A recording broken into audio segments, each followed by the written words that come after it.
So this dish is a dish where we have beef. This is a sirloin steak. Typically, I try to use a skirt steak or a New York strip steak, but both of those were out because of, our lockdown and people panic buying. A red onion, tomatoes, a pepper that my idiot son took a bite out of, some garlic. I don't really like to chop garlic, and Mrs. Renfer really doesn't like to chop garlic, so we're buying the pre-chopped stuff now and can't really tell a difference.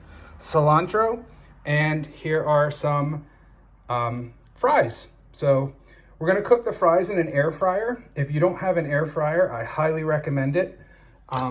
It does a really nice job. There's my dog. It does a really nice job of cooking things in a way that prevents you from adding a lot of oil.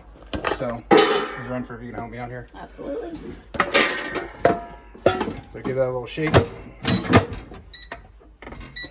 Okay. All right, so Mrs. Renfer puts those fries on 425 for about 12 minutes. We're gonna start with some of the cutting. Only goes up to 4, but we're gonna go for 12 minutes. And starting. Okay. Okay, so I'll edit out this. Okay. So just move. What I need a knife. Okay. Okay. So she's starting with the cilantro. One thing that we're not going to worry about the stems.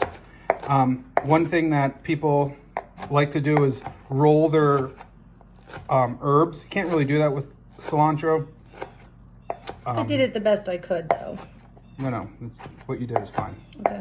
Let me start it. We'll edit that one out. Okay.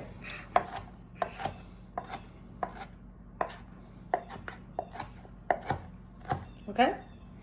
All right. More? Just push those off to the side, please. Okay. All right, and now we will work on our pepper. This is called a Hungarian wax pepper. Thanks, Wegmans.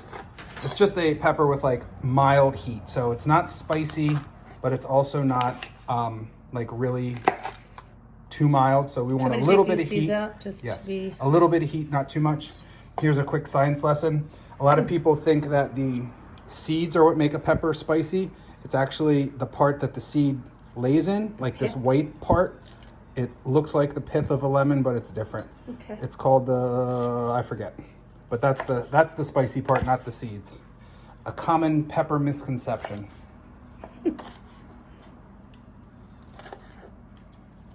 This may be giving Mr. Renfer anxiety because he has really excellent cutting skills and mine are basic cutting skills. But since he has no choice, he has to endure Mrs. Renfer's cutting skills. I'm serious, I'm not watching right now. I can't. Okay. They're not even, but they still taste good. Next. All right. Let's Get rid of this. do whatever. Do a onion if you'd like. My favorite. All right, so here's how you cut an onion. This might be instructive for Mrs. Renfer too. We're gonna cut this. That was a lot. And this. Okay. And then put it on its flat side. Anytime you can cut something on a flat side is good so it doesn't roll and cut you. And then give it another little cut in half. And then try to take off the little skin on the edge there.